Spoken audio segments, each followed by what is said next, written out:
কি পদক্ষেপ লৈছে? হয়, মানকাছৰ সমষ্টিৰ অন্তৰ্গত আমি আমাৰ পৰিকল্পনা মতে অৰ্থাৎ আমাৰ সংগঠনৰ শুভাকাংক্ষী তথা কৰ্মকৰ্তা কৰ্মীবৃন্দ আমি একেলগে মিলি এটা পৰিকল্পনা কৰিছিলোঁ যে এই সংকটৰ সময়ত দুখীয়া ৰাইজৰ ওচৰত কেনেকৈ সহায় সহযোগিতা কৰা যায় ব্যক্তিগতভাৱে,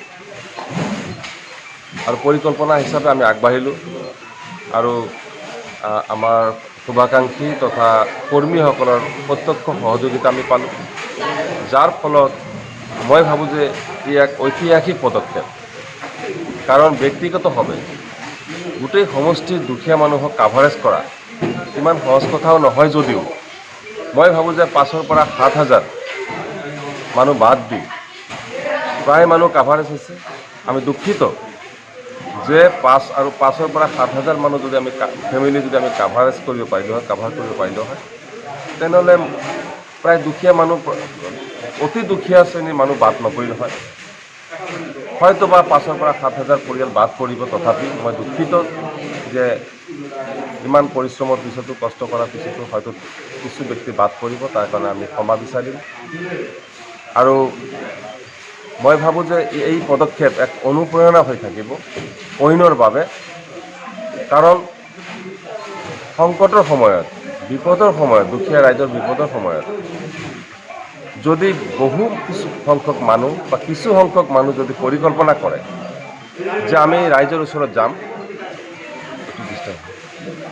আমি ৰাইজৰ ওচৰত যাম, আমি ৰাইজক সহায় কৰিম, এই বিপদৰ সময়ত আমি সহযোগিতা কৰিম, যদি ভাবে তেনেহ'লে পৰিকল্পনা মতে বহু সংখ্যক বা কিছু সংখ্যক মানুহ যদি আগবাঢ়ে তেনেহ'লে ই সম্ভৱ হ'ব, ব্যক্তিগতভাৱেও সম্ভৱ হ'ব। যিটো আজি আমি 70 বছৰ পিছত যিটো কোনো এজন ব্যক্তিও পৰিকল্পনাও কৰিব পৰা নাই বা ভাবাই নাছিল যে 20,000 পৰিয়ালক, প্ৰায় 20,000 পৰিয়ালক ব্যক্তিগতভাৱে সহায় কৰা যায়। ই অনুপ্ৰেৰণা হৈ থাকক পৰৱৰ্তীৰ কাৰণে, অইনেও অনুপ্ৰেৰণা লওক যে এইটো সম্ভৱ। দুখীয়া মানুহে যেতিয়াই বিপদ হ'ব, ওপৰলৈ নকৰক, আল্লাই নকৰক, ঈশ্বৰে নকৰক, যেতিয়াই সংকট হ'ব ওপৰলৈ নকৰক, তেতিয়াও আমি দুখীয়া ৰাইজৰ ওচৰত আমি ব্যক্তিগতভাৱে আমি লগ দিব পাৰিম, থিয় দিব পাৰিম দুখীয়া ৰাইজৰ ওচৰত। ই এক অনুপ্ৰেৰণা। অইনে শিকক, মই ভাবোঁ যে ই সম্ভৱ। আপোনালোকে আগবাঢ়ি আহিব, আমি নাথাকিম, নেক্সট জেনেৰেশ্যন ফ'ল' কৰিব।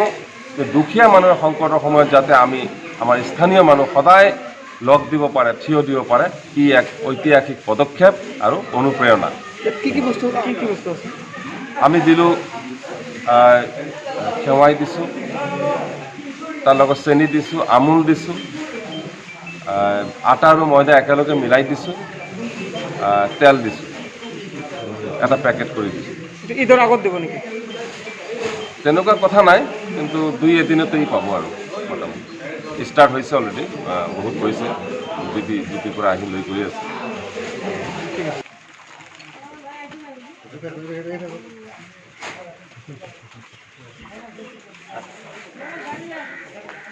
সোশ্যাল ডিস্টেন্সটা মেনটেন হয়েছে না দেখুন।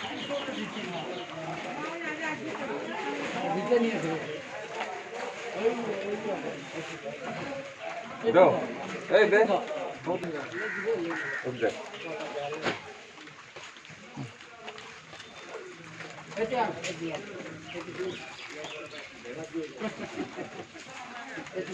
দে খিচিমিচি খারাপ দেখা যায়, ওই জায়গাটা খারাপ দেখা যায়, ওই জায়গাটা খারাপ দেখা যায়।